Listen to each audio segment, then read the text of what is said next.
Friday no vehicle day సందర్భంగా మంత్రి Nimmala cycle ప్రయాణం చేశారు. మూడో వారం కూడా సైకిల్ తొక్కుతూ మంత్రి నిమ్మల సచివాలయానికి వెళ్లారు. విజయవాడ క్యాంప్ ఆఫీస్ నుంచి 20 కిలోమీటర్లు సైకిల్ తొక్కుతూ అమరావతి చేరుకున్నారు. అనంతరం కొండవీటి వాగు లిఫ్ట్ దగ్గర మంత్రి మొక్కలు నాటారు. ప్రతి ఒక్కరూ ఇంధన పొదుపు చర్యలు పాటించాలని నిమ్మల పిలుపునిచ్చారు. పెట్రోల్ వాడకము తగ్గించాలి, కరెంటు వాడకాన్ని కూడా తగ్గించాలి, పొదుపుని పాటించాలి, దోబరాను తగ్గించాలి, కాన్వాయ్ని తగ్గించుకోవాలి, ఎస్కార్ట్ని తగ్గించుకోవాలి అని ఈ రకంగా ప్రజాప్రతినిధులే ఆదర్శంగా ఉండాలని గౌరవ ముఖ్యమంత్రి చంద్రబాబు నాయుడు గారు ఫ్రైడేని నో వెహికల్ డేగా ఏదైతే చెప్పారో ఆ రకంగా ఈరోజు మూడో ఫ్రైడే అని చెప్పిన తర్వాత కావడం.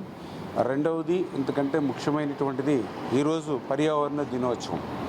ఈ పర్యావరణ దినోత్సవ సందర్భంగా పర్యావరణాన్ని కాపాడుకోవాలి, జీవన రాశిని రక్షించుకోవాలి అనేటువంటి ఆలోచనతో గౌరవ ముఖ్యమంత్రి చంద్రబాబు నాయుడు గారు కూడా ఈరోజు విశాఖపట్నంలో మండు టెండల్లో ఆంధ్ర యూనివర్సిటీ నుండి నోవాటెల్ ఆ యొక్క కాన్ఫరెన్స్ వరకు కూడా 11 కిలోమీటర్లు మండు టెండలో సైకిల్ మీద వెళ్ళి మళ్ళీ కూడా 11 కిలోమీటర్లు మళ్ళీ ఆయన ఏదైతే ఇవాళ సైకిల్ మీద ప్రయాణిస్తూ ఉన్నారో ఈ రకంగా ప్రజలకి ఒక మెసేజ్ అంటే ప్రజాప్రతినిధులు చెప్పేదానిని ముందుగా ఆచరించి చూపించినట్లయితే వాళ్ళు కూడా ఆచరించడానికి అనుసరించడానికి ఒక అవకాశం కల్పించాలి.